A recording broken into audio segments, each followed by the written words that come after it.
I am the witness, the one who speaks when the world looks away. I have watched shadows twist into faces and men of honor chase things that shouldn't exist. This is the story of Simon Cole, a cop who followed whispers of deaths too brutal to be random and found a laughter that eats the soul. Simon's first clue came in the precinct's morning's briefing. 2 bodies found in a row house off Maple Street. Both victims bore slit throats, their blood painted into arcane symbols on the walls. No fingerprints, no witnesses, only a single scrap of paper taped to each door, a crude yellow smiley face grinning wider than nature intended. Over the next week, more disappearances. A college student never made it home. A delivery driver vanished between stops. An elderly man last seen stumbling into the churchyard. At each scene, Simon found that same smile. His first real lead came from Teresa Reed, the local librarian. She found that face taped inside half a dozen returned books, glued to the title page. One morning, she even heard it whispering from the stacks. "It's recruiting," she told him, voice shaking. "It's inviting people to join its inside joke, and they laugh." She was found dead the next morning. Next was Stephen Davidson, a high school history teacher. He caught his students passing around that image on their phones, watching clips of some unknown hacker hijacking local news feeds, overlaying that smile, then vanishing. After that, the kids started turning up missing. And then there was Susanna Hartley, the silver-haired church speaker who led sermons on mercy and forgiveness. Simon met her at a community meeting about the string of ritualistic killings. She noticed masked figures drifting through the pews, worshippers wearing those same yellow faces as masks. "Follow them," Susanna urged gently. "But be careful. They whisper blessings in your ear, then slit your throat when you kneel." Simon staked out abandoned storefronts and derelict warehouses. He trailed suspects who sprinted under flickering streetlights, their masks painting them as children's toys gone wrong. He collected scraps of black robes, lengths of butcher knife blades, scraps of blood-soaked cloths, and always the yellow face. 3 nights ago, Susanna called him. She'd seen masked worshippers slipping into a boarded-up bell tower behind her church. "I'll meet you there," she said. Simon arrived to find the heavy boards pried open. He slipped inside, pistol drawn, every sense screaming. Down a spiraling stair he crept, following a low chant. At the top, beyond cracked masonry, he found a trap door.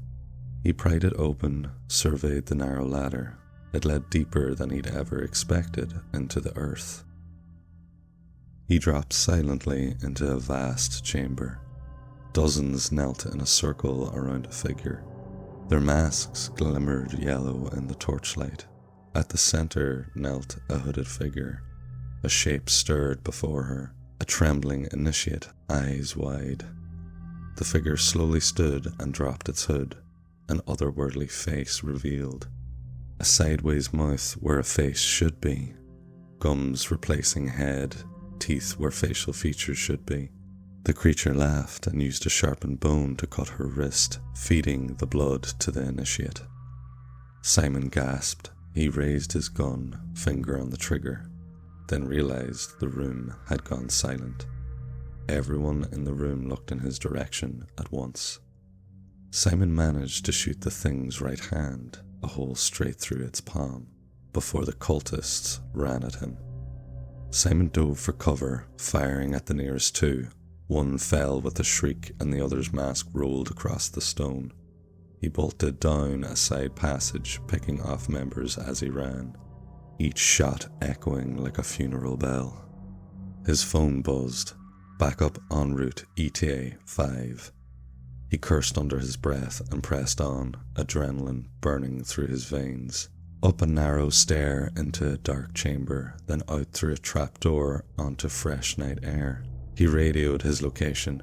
"North face of the bell tower," he panted. "Send everyone."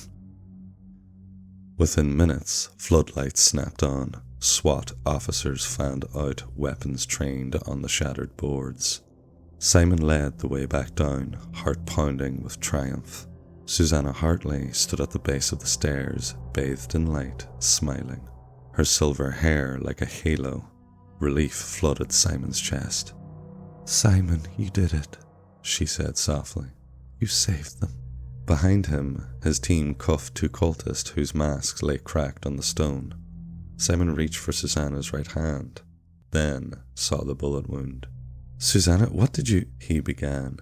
"I told you to be careful," she whispered. Simon's heart froze. He took a step back. Before he could react, every officer swiveled, guns pointed, not at the cultists, but at him. "Drop your weapon," their captain snarled. "Why?" Simon choked. Susanna laughed. She digged at the skin on the back of her head.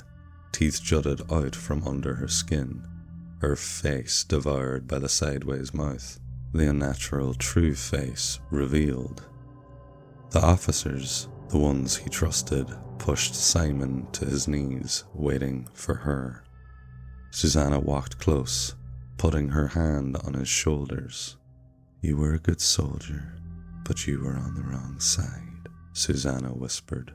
She devoured his face with the unnatural maw, and when the maw receded into the back of its head, the only face seen on its body was Simon's, its form changing from female to male. "I am the witness.